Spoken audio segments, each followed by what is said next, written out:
In the secluded foothills of the Blue Ridge Mountains, where wilderness meets solitude, lived Jaime, a woman with a big heart. She had traded the noise of city life for the quiet beauty of the wild. Jaime, a wildlife photographer, spent her days observing the elusive inhabitants of the forests. She knew that bears roamed these mountains, powerful and potentially dangerous creatures that deserved respect and distance. But one spring, after a fierce storm, everything changed. At the edge of the woods, not far from her home, Jaime discovered something that made her heart clench. A tiny bear cub, soaked to the bone, shivering with cold and fear. He was completely alone. There were no signs of his mother nearby. He was too small to survive on his own after such a tempest. What would you do? Would you leave a wild animal to certain death, following the rules, or risk everything to save him? This is the story of an unexpected bond forged between a human and a wild creature in the heart of the American wilderness. A story of kindness that defied instinct and an incredible debt that was repaid. The morning after the hurricane was quiet, only the wind rustling through fallen trees. Jaime Carter, 42, a former corporate attorney from Charlotte, had found her peace and purpose in wildlife photography. Her small house, inherited from her grandmother, stood far from any roads, surrounded only by the forest. It was here, while inspecting her property after the storm, that she saw him.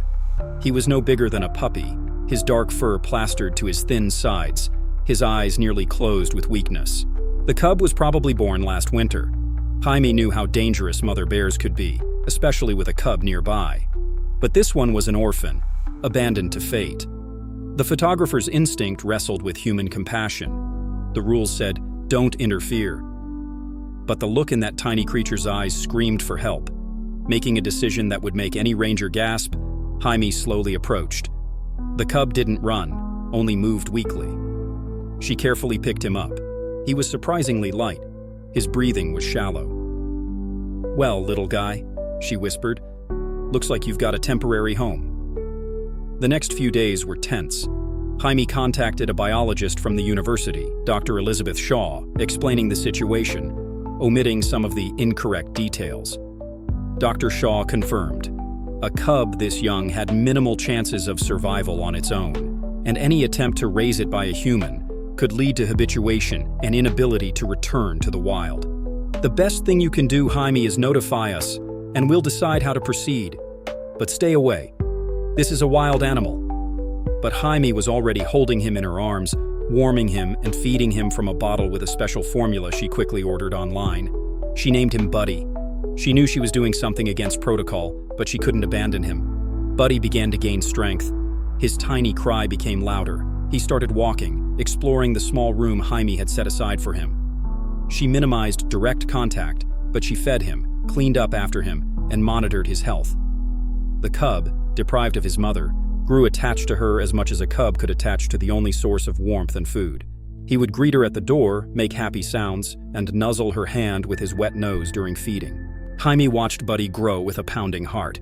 He was quickly changing from a clumsy ball of fur into a fully formed, strong bear, albeit a small one still. She knew this period had to be temporary. He was wild, and his place was in the forest. As soon as he was strong enough, she would have to release him. This was the hardest part of her decision. The time came. Buddy already weighed close to 50 pounds and possessed strength disproportionate to his size. With a heavy heart, Jaime chose a remote location in the preserve several hours away. She prepared everything, a carrier, a final meal. This morning was as quiet as the one when she had found him. Releasing Buddy into the dense forest, Jaime felt her heart tearing. The cub initially ran out of the carrier startled, but then stopped, turned, and looked at her. There was something in his eyes that looked like confusion or farewell. Jaime whispered, "I'm sorry, Buddy. Go home. Be strong." She watched his silhouette disappear among the trees until he was no longer visible. The following months were strange.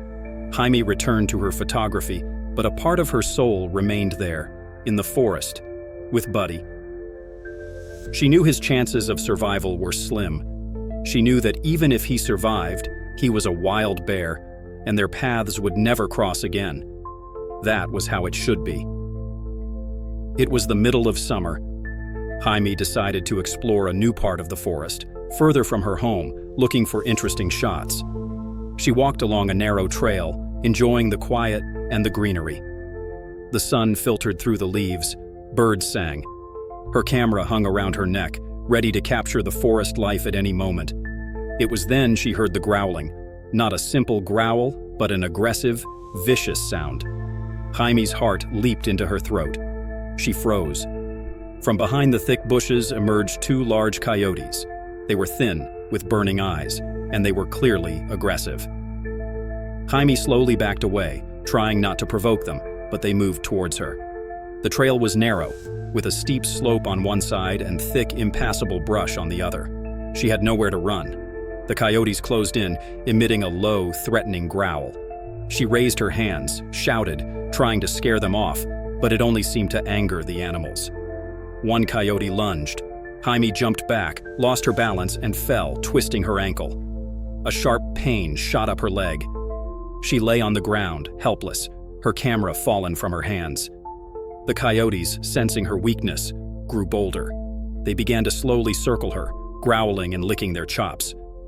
Fear paralyzed Jaime. This was it. A thought flashed in her mind of Buddy, of his safety in the wild. How ironic. And then she heard him. A deep, powerful, fearsome roar that made the ground tremble. It was very close. The coyotes spun around, their aggression replaced by terror. From behind the trees, right onto the trail, stepped him. A massive black bear, not a mother, and not a full-grown male. He was young but already impressively sized, his fur gleaming in the sunlight. He rose onto his hind legs, stretched his neck, and let out another roar aimed directly at the coyotes. It wasn't just a roar, it was a threat that left no room for doubt. The coyotes, yelping, turned and vanished into the bushes with incredible speed. The danger was over.